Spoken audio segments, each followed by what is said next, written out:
So, the last thing I want to talk to you about regarding culture is how culture can actually restrain us. Absolutely, in one way, culture can provide you, as an individual or a society, a whole lot of freedom. It provides freedom in terms of diversity, something especially noticeable in Canada. Maybe it's more accurate to say that culture provides the potential, or at least the opportunity for freedom. But on the flip side of that, it is possible for culture to act as a constraint. And it does this through rationalization and consumerism. Yet again, I'm going to jump back to chapter 1's discussion of sociological theory. And one of the people I referred to that week was Max Weber. In his work, he talked a lot about rationalization, which means the application of the most efficient means to achieve given goals and the unintended negative consequences of doing so. Sounds very official.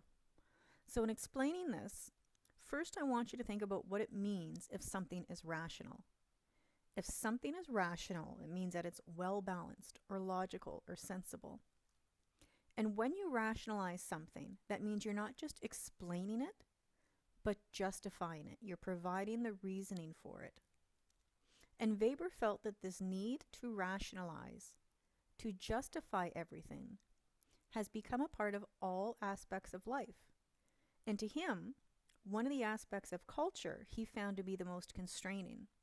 One of the aspects of culture that he found to be the most limiting. So using how important the concept of time is in Western society as an example. Again, something everybody should be able to identify with on some level. Weber makes the point that, or I'm going to use this as an example, that life has not always been lived in this manner, with so much of the population focused on following what time it is to determine what they should be doing, or what they should be done doing, or what they should get ready to do. But now it's the norm for the clock to really control our lives, and without it, we're kind of lost.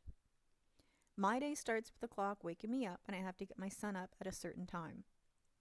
Then I make sure I've made his lunch for school by a certain time so that I can make him breakfast by a certain time, and that he is getting dressed by a certain time and brushing his teeth by a certain time so we can leave the house by a certain time to get him to school by a certain time.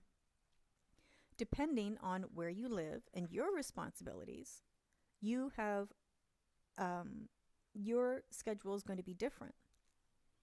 The responsibilities you have personally determine how much of your daily life is regulated by what time it is, and this may vary.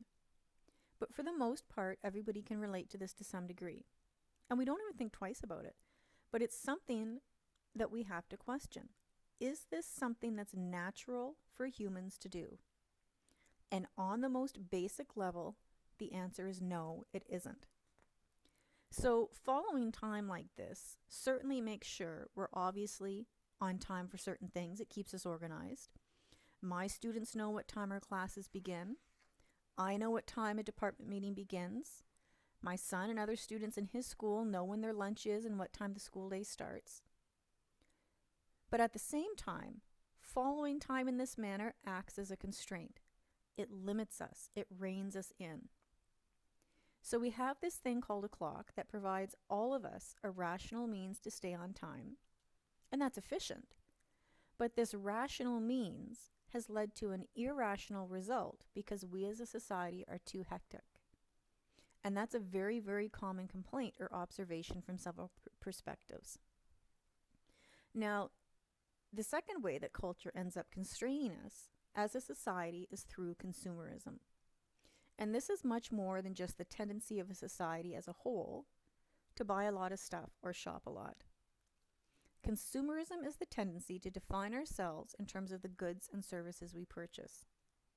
And in Canada, as in many countries, we often purchase a product or purchase a service that will enable us to then be more efficient, much more so than at any point in history. If it wasn't for the need, or at least the desire to be efficient, then we would not be buying these goods and services. We wouldn't be driving consumerism. We rationally buy to be more efficient. And it's the buying that drives the production of these goods and services that creates the need to be more efficient. The picture in the textbook of a BlackBerry with a person's hands in handcuffs, attaching them to it, I think is a really, really poignant picture. And I think cell phones, no matter what the brand or the service provider, provide a great example of this. Why do a lot of people not only own a cell phone, but hardly ever lay it down? They keep it on at work, in meetings, during appointments, during a function at their kid's school, during parent-teacher interviews, in a class, during a meal, during a date. Everywhere they go, the phone is with them and it's on. And they'll tell you about all the positive purposes of this to ensure they're always in touch with their family or work. So that if there's ever an emergency or any kind of problem and somebody needs to get a hold of them, they can. And I'll admit I'm guilty of this. Every class I have, the first class of the course, I tell my students, I do not turn my phone off during class because my life isn't suddenly put on hold when I walk through the door of the classroom. I have a son, maybe the school needs to get a hold of me. My mother's elderly, maybe she needs to get a hold of me, and I'm the only person in town with her.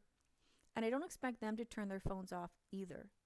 But, there's a difference between having to use your phone because of something for work or family and using your phone during class to make an appointment, to make plans to meet with somebody for a beer later.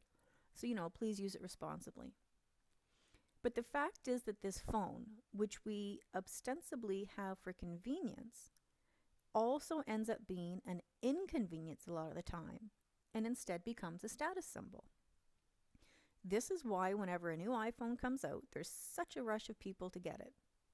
It isn't that on one day, millions of people have a problem with the phone they already own, and because of that, they all go to get a new one.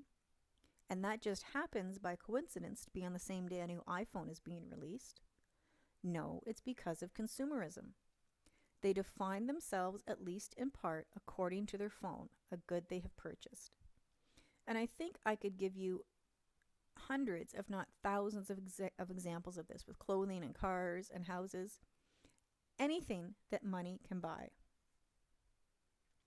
So, whether part of the dominant culture or not, consumerism really does help to drive culture in many, many ways. Christmas is a great example of this. I am absolutely guilty of shopping on Boxing Day, but in the last 10 years or so, I don't. I can't be bothered. Maybe I'm just being lazy.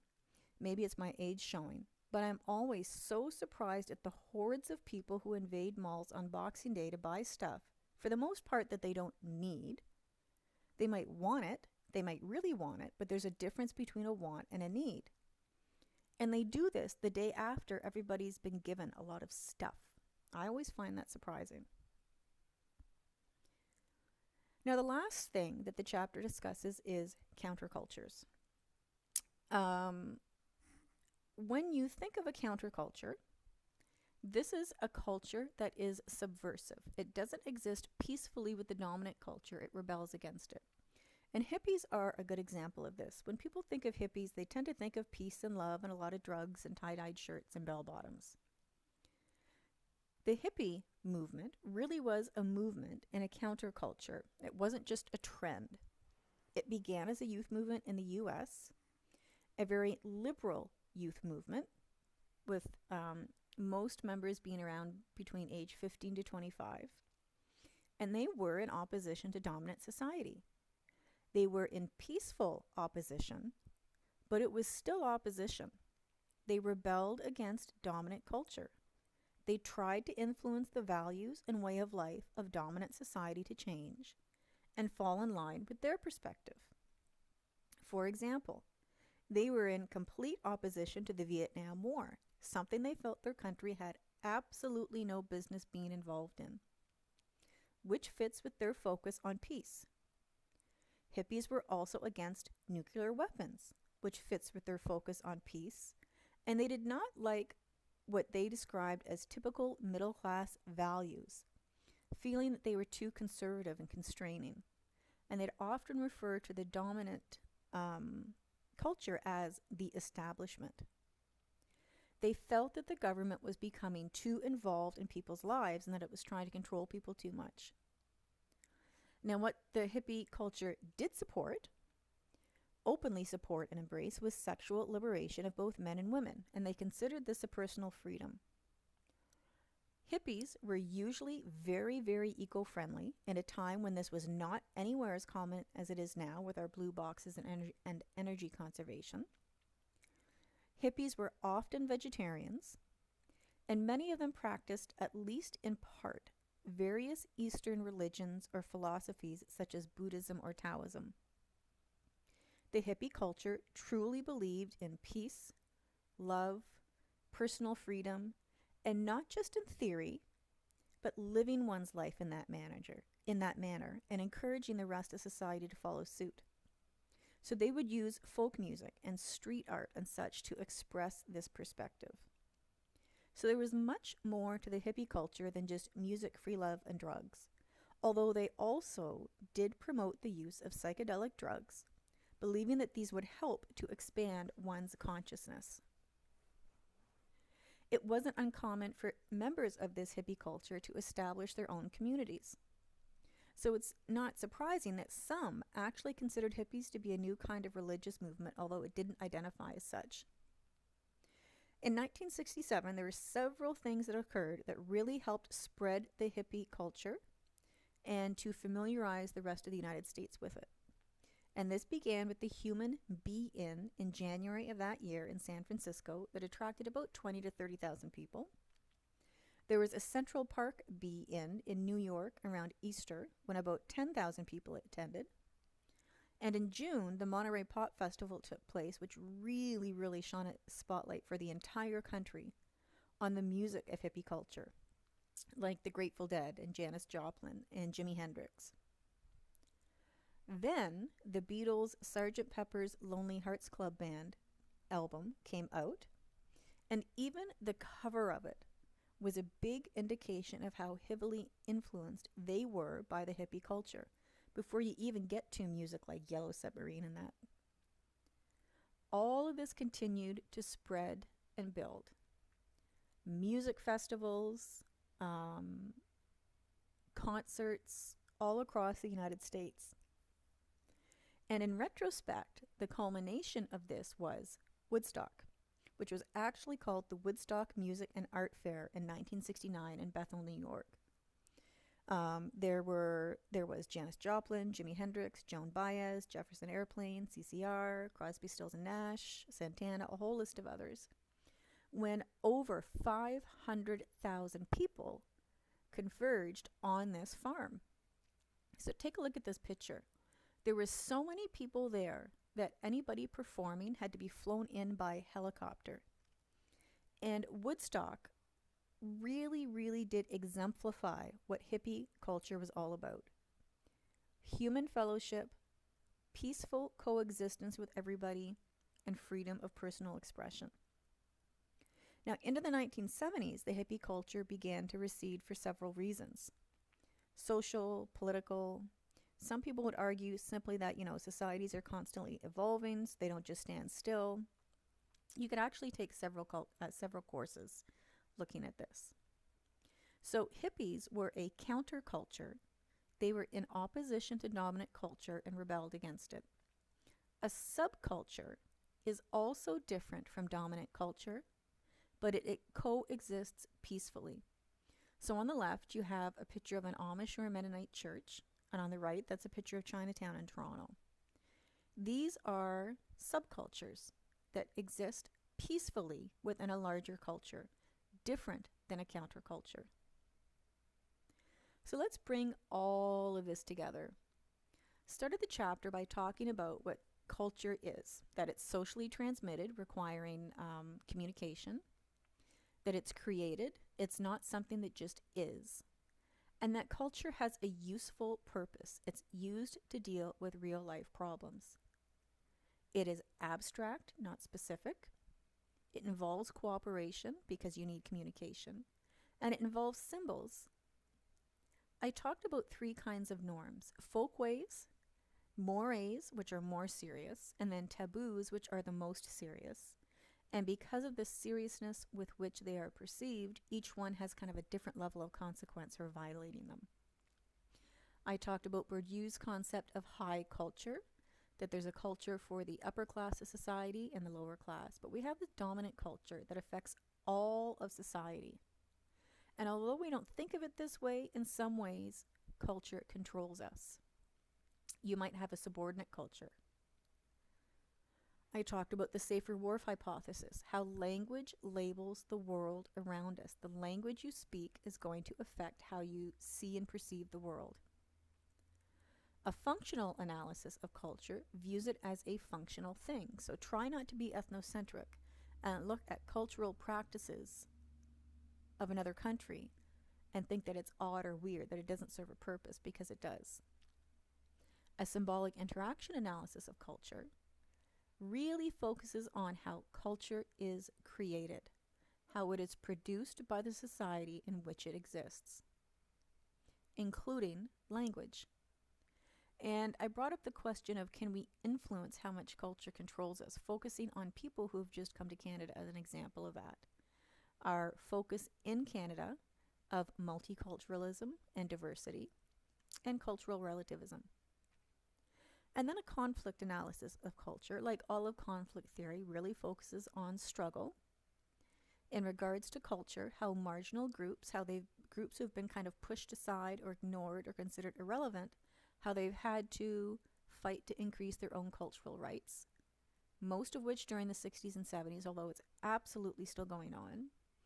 And how, in regard to conflict theory, we really don't have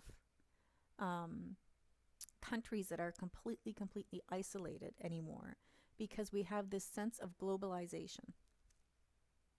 I talked about postmodernism, how cultures are blended because of exposure to other cultures, how the authority of culture has eroded, and as a result of these first 2 points, core values are sometimes somewhat unstable. And then I talked about culture as constraint, involving rationalization and consumerism, and countercultures and subcultures. So I hope in studying a little bit about culture, I hope it's done a few things for you. I hope it's obviously increased your understanding.